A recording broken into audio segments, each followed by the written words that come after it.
приятный сон. Когда меня втащили в лодку, то, заметив пани Энгельмюллер, я пытался вновь броситься в воду. «Держите его, не отпускайте!» – кричала пани Энгельмюллер и крепко схватила меня мокрого в объятия. Силы меня оставили, и я снова упал в лодку.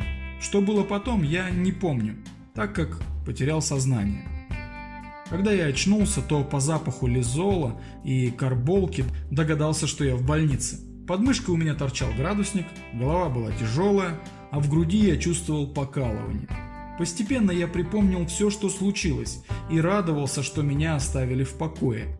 Сиделки в белых халатах ходили от одной постели к другой и справлялись о самочувствии больных. Затем пришел доктор с ассистентом и нашел мое состояние хорошим. Я ужасно хотел есть, и все надо мной посмеивались, говоря, что это хороший признак, но что я в течение недели ничего не получу, кроме супа и молока. Завтра придет ко мне пан Краус, который очень часто справлялся о моем здоровье. Никогда никакого Крауса я не знал. Никогда в жизни ни с каким Краусом не говорил, что такое. Я находился в полном недоумении. Я спросил, когда я начну ходить. Доктор опять улыбнулся и сказал: «Тогда, когда заживут переломанные ноги».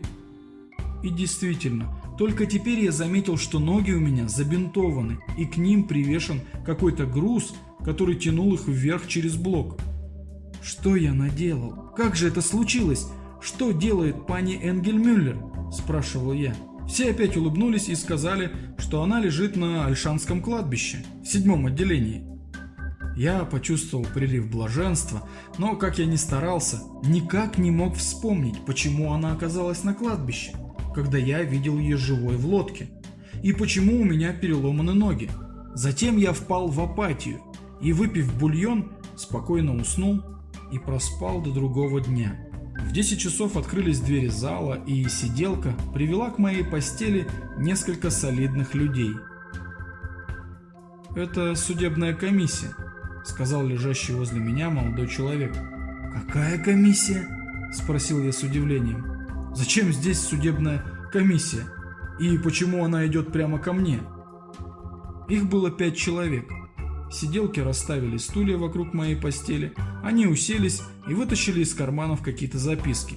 Самый старший из них, с прекрасной белой бородой и приятной улыбкой на красном от пьянства лице, сказал: «Я старший следователь Краус. А теперь, господа, я думаю, мы можем начинать. Находитесь ли вы в полном сознании?» Я думал, что он спрашивает своих соседей, и молчал. «Послушайте, пан Гонзличек», — обратился ко мне следователь, — «я вас спрашиваю, находитесь ли вы в полном сознании?» «Пока что да. Так скажите нам, что вас побудило так поступить?» «Как поступить? Я ничего не знаю». «Но, пан Гонзличек, не скрывайте, пожалуйста. Коллега, прочтите обвинительный акт». Молодой человек в пенсне улыбнулся и начал читать. В ночь на вторник 40-летний чиновник Земского комитета Иосиф Гонзличек пытался из-за семейных неурядиц, прыгнув во Влатву, покончить жизнь самоубийством. После того, как он был вытащен матерью своей любовницы Иезефины Энгельмюллер, вдовой инспектора железных дорог, проживающей на Шумановской улице номер 21, у которой он квартировал в течение 15 лет и в течение которых поддерживал интимную связь с 30-летней Анной Энгельмюллер, его отвезли на извозчике в бесчувственном состоянии на квартиру, где он очнулся и где его уложили в постель. Около часа ночи между ним, его любовницей и квартирной хозяйкой произошла ссора, во время которой Иосиф Гонзличек выбросил после жесткой борьбы в открытое окно со 2-го этажа на улицу сперва госпожу Энгельмюллер, а затем свою любовницу Анну Энгельмюллер. И, наконец, выпрыгнул сам с криком: «Они еще шевелятся!». Обе женщины умерли при перевозке в больницу, а Иосиф Гонзличек сломал себе обе ноги и был отправлен в тяжелом состоянии в городскую больницу. «Это неправда!» – вскричал я и вдруг неожиданно увидел зеленый свет висящей лампы. «Иисус Мария! Да ведь я лежу на постели у Энгельмюллер. Подумал я, а пани Энгельмюллер кричит: «Ну как, Ося, вам уже лучше?»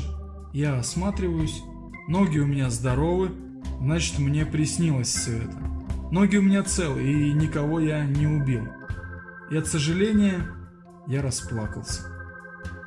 «Оставьте меня в покое, старая корга!» — воскликнул я со слезами на глазах, «а то я выброшу тебя из окна». Она мне закатила такой подзатыльник, что я съежился под периной, а потом грозно сказала: «Утром я вам покажу плод вашей грешной любви, и мы увидим, за кем останется победа. У меня есть ваши письма». В самом деле у нее есть мои письма. Я посылал их во время своих разъездов и писал, что мне надоели до тошноты венские котлеты, что я соскучился по гуляшу, который так хорошо умеет приготовить Анна. А в конце посылал низкий поклон.